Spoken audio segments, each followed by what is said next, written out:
हरे कृष्णा। भगवत गीता जयंती की हार्दिक शुभकामनाएं। आज ही के दिन भगवान कृष्ण ने अपने प्रिय सखा अर्जुन को कुरुक्षेत्र में यह ज्ञान दिया था।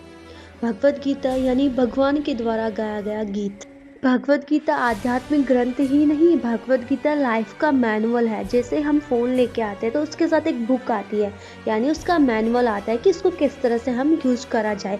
वैसे ही भगवत गीता हमारे जीवन का मैनुअल है। उसमें बताया गया है भगवान कृष्ण के द्वारा कि कैसे हम हमारे इस जीवन को जिए, कैसे हमारे जीवन में आने वाले प्रॉब्लम्स को हम डील करें। आज हम देखते हैं कि वर्ल्ड में इतने बड़े बड़े लीडर्स हैं जो भगवत गीता का पाठ करते हैं तथा भगवत गीता में दिए गए मैनेजमेंट सूत्रास को फॉलो करते हैं।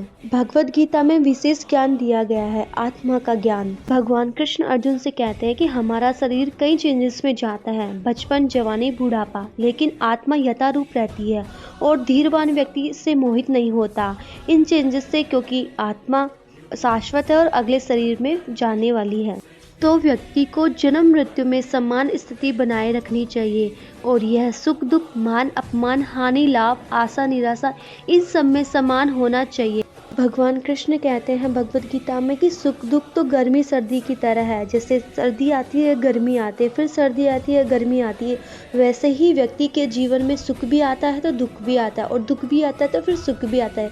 लेकिन लोग दुख को तो सहन कर लेते हैं, बट जब सुख आता है तो वो उसे सहन नहीं करते और अहंकार में आ जाते हैं। देखा जाए तो इन दोनों को ही टॉलरेट करना चाहिए, समान रूप में रहना चाहिए। ना तो ज़्यादा खुशी में खुश होना चाहिए और ना ही दुख में दुख होना चाहिए, क्योंकि जितना हम सुख में खुश रहेंगे उतना ही दुख में हम दुखी रहेंगे। इसलिए समान रूप में रहना चाहिए। आशा करती हूँ कि आप सभी भगवत गीता का पाठ जरूर करेंगे। आपके पास भगवत गीता नहीं है तो आप जरूर परचेज करें, अपने फ्रेंड्स, अपने रिलेटिव को गिफ्ट जरूर करें। हरे कृष्णा। जय श्रील प्रभुपाद।